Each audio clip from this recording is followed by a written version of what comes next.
여러분, 산업단지가 폭망을 해서 퍼펙트 스톰이 왔다. 사실일까요? 사실입니다, 여러분. 이 지표 한번 보세요. 2017년 이후 주요 산업단지의 휴폐업 업체 수입니다. 2486개예요. 어마어마하죠.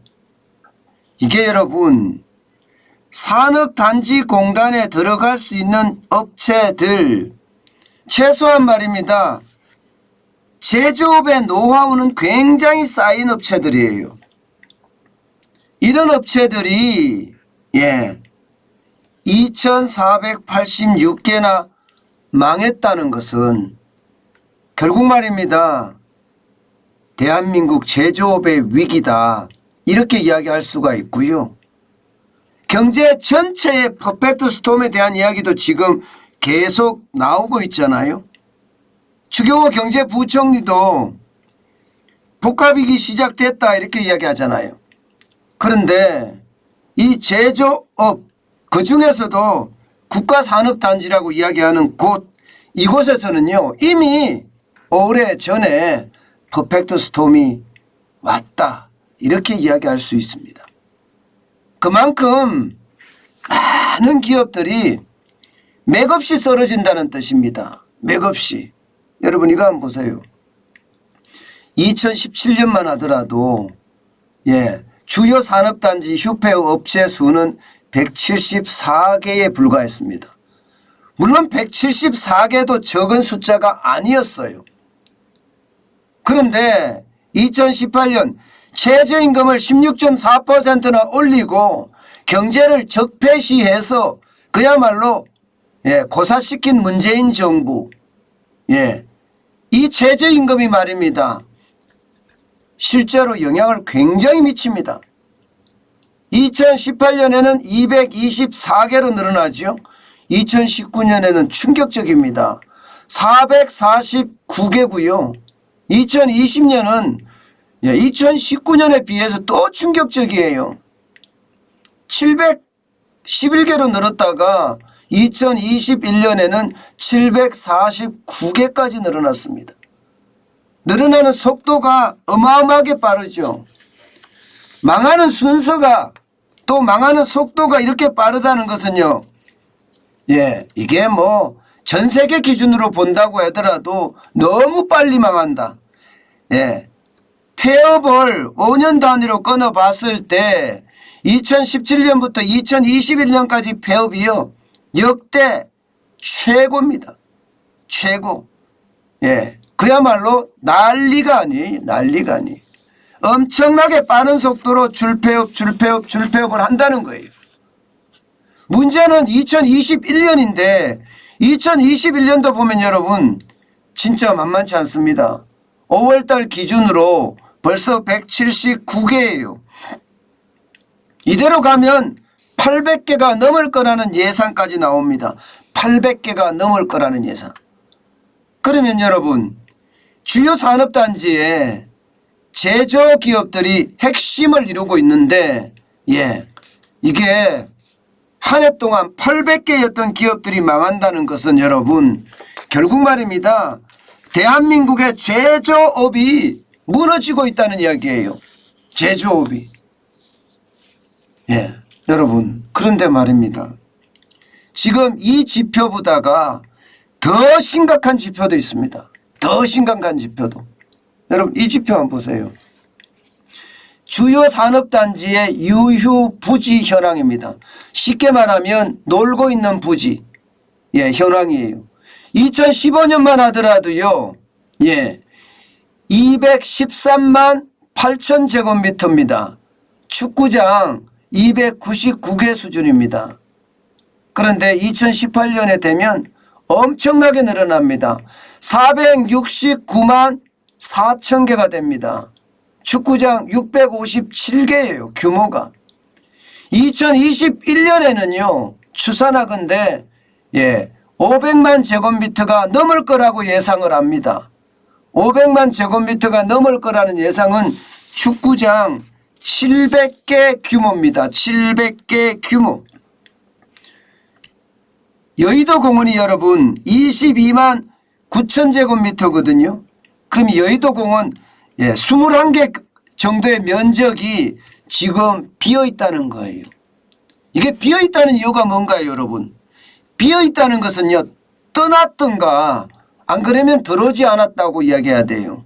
여러분, 문재인 정부 5년 동안에 국가산업단지 만든다는 이야기 들어보셨습니까? 아마 여러분들도 들어본 적이 없을 거예요.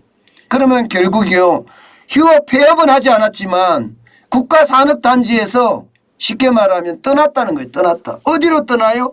해외로 떠났다는 거예요. 해외로. 리쇼링이라고 해서 해외 공장을 국내로 들여오는 것이 아니라 오프쇼링이라고 해서 지금 현재 있는 국내 공장들이 해외로 떠났다는 거예요. 저는 이런 걸 보면요, 경제를 문재인 정부는 진짜 엉망으로 다룬 거예요. 나가라고 종용한 거예요. 나가라고. 어떤 중소기업 사장님은 그렇게 이야기합니다. 어떻게 정부가, 어떻게 조국이 우리 보러 떠나라고 하느냐. 조국이라는 것은 이게 감싸주고 품어주고 지원해주는 게 조국 아니냐. 그런데 이 조국이 떠나라고 하는 것은 심각한 문제다. 이렇게까지 성토를 하는 분도 계셨습니다. 그런데 이게 영 돌아올 어떤 분위기가 안 보입니다. 앞으로도 더 많은 기업들이 떠나만 떠났지 들어올 모양새가 없어요. 다행히 윤석열 정부에서는요, 친기업 정책을 쓰니까 좀 나아질까 이렇게 예상은 하지만 여러분, 이것도 속도가 빨라져야 돼요. 지금처럼 느릿느릿 가서는 지금 되지 않습니다. 그만큼 말입니다. 제조업은요, 절규를 넘어서서 절망으로 가고 있다는 이야기입니다. 여러분, 이 지표 한번 보세요. 이 지표. 중고설비 매물 현황이에요. 2018년에 376개의 중고설비가 2021년에는요 838개까지 늘어났습니다. 2.5배가 늘어났어요. 이것은요 진짜 어떻게 생각하면 제조업을 하는 사람 입장에서는 굉장히 부끄러운 일입니다. 왜 부끄러운 일이냐? 오죽했으면 설비를 팔겠습니까? 오죽했으면. 설비라는 것은 제조를 하는 사람 입장에서는 생명과 다름이 없습니다. 그런데 설비라도 팔아야 되는 그런 상황에 직면했다는 사실은요, 지금 제조업에는 퍼펙트 스톰이 왔다는 게 사실이잖아요. 저는 이런 일들이 지금 현장에서 수시로 지금 벌어진다는 것도 진짜 눈물 나는 이야기입니다. 눈물 나는 이야기. 게다가 말입니다. 설비를 이렇게 애주중지하는 걸 팔 정도면 본인들의 어떤 희망은 어떻게 됐을까요? 본인들의 희망조차도 지금요, 여러분, 한꺼번에 무너져 내리는 분위기입니다. 한꺼번에. 저는요, 기업이 대한민국의 생명줄이라고 생각하는 사람이에요. 그런데 이 기업이 쉽게 생각하면 장기를 팔고 있어요. 사람으로 말하면 콩팥 하나 떼서 지금 팔고 있는 거나 다름없다는 겁니다. 그 정도로 말입니다. 지금 중소기업은요, 발부둥 치다 못해서 말입니다. 죽어가고 있다는 뜻이에요. 제발 대한민국의 미래가 조금이라도 희망으로 바뀌려고 한다면 지금 그 어느 때보다 대한민국의 핵심 역량인 제조업을 살려야 됩니다.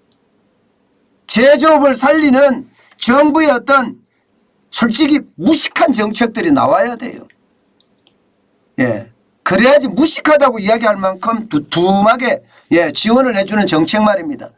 그런 게 나와야지 제조업이 르네상스가 되지, 그렇지 않고 우리 제조업이 르네상스가 될까요? 다시 부활할 수 있을까요?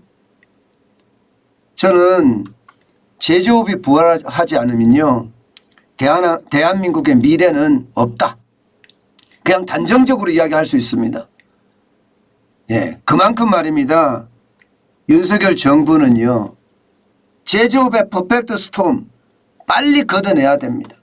그리고 대한민국이 기업하기 좋은 나라로 빨리 거듭나야 돼요. 그래야만 우리에게도 희망이 있을 겁니다.